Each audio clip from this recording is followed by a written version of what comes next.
Hey everybody, this is author Nakilah Shannon, author of the book 7 Days to Pray the Single Away, and also Daughters of the Most High, Why Smart Girls Do Dumb Things, and The God Who Loves Them. Coming for another quick video for today, so I'm going to jump right to it. I've got some campers waiting on me. I had a friend call me today, and it was totally unexpected and out of the blue. But they were telling me, what had happened in their situation, and, this and that, just really sharing, the horrible relationship they had just been through. And so I was listening, and so they asked me, it was a guy. He said, just be nice, don't be mean. Not that I could be mean, right? So he was like, don't be mean, and it's been rough. And I'm like, okay, I got you. So when he started telling me the story, I was like, time out. I promise that I'm not going to be mean, but you have to promise that you're going to keep it real, because you're not keeping it real.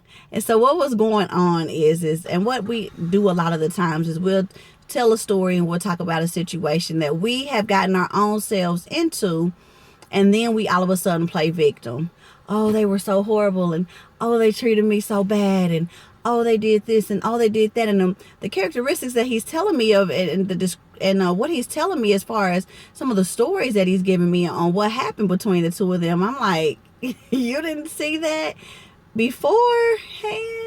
I don't know. What ancient Chinese secrets does she know, ladies, that we need to know?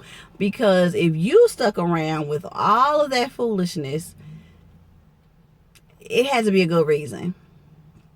No, I just did. And I said, well, you smart enough to know better. You know what I'm saying? And that's with all of us. We're smart enough to know better. So why do a lot of us smart people find ourselves doing dumb things? It's because we're not honest with ourselves. We wanted what we wanted at the time. We knew good and well we heard God when he said, that's not for you, or you shouldn't do that. The Bible even says that God gives us a way of escape when we're going through temptations.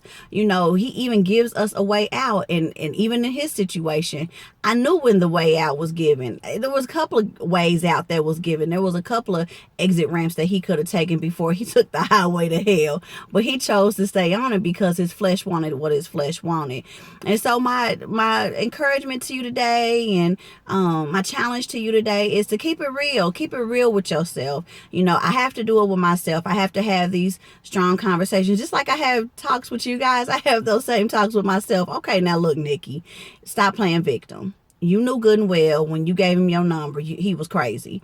You knew when you seen 10 red flags that it was going to be a problem. You knew when XYZ happened that this wasn't what God had for you. That day when your car didn't start, but you called to get a jump to still go over there. I don't think I've ever done that, but you know what I'm saying. That day that you went above and beyond that exit to get out of the situation, you knew that you were setting yourself up for it. So why are you tripping now? Why are you playing victim now?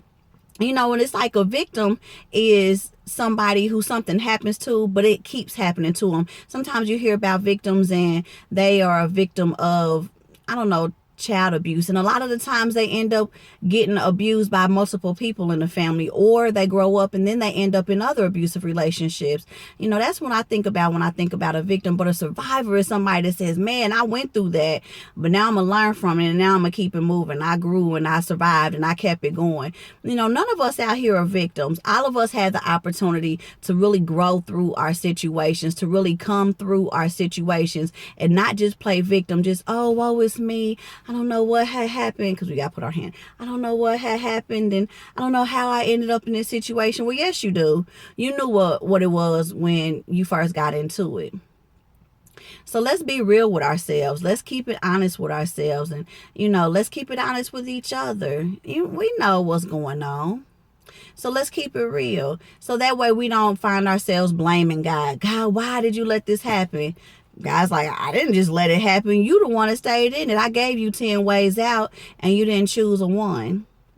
So don't blame me for your problems.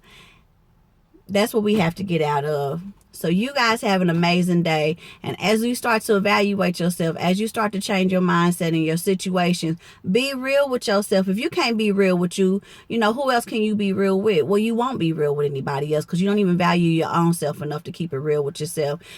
Yes, if you continue to have cheaters, there's a good reason why. If we continue to have unavailable men, there's a good reason why. If we continue to chase after people who don't want our time and affection and our love, there's a good reason why. And we can't keep playing victim. You can't keep saying, oh, it's them. Eventually we got one finger pointed out. What's that old little saying? You got one finger pointed out, and then you got all these other fingers pointed back at yourself.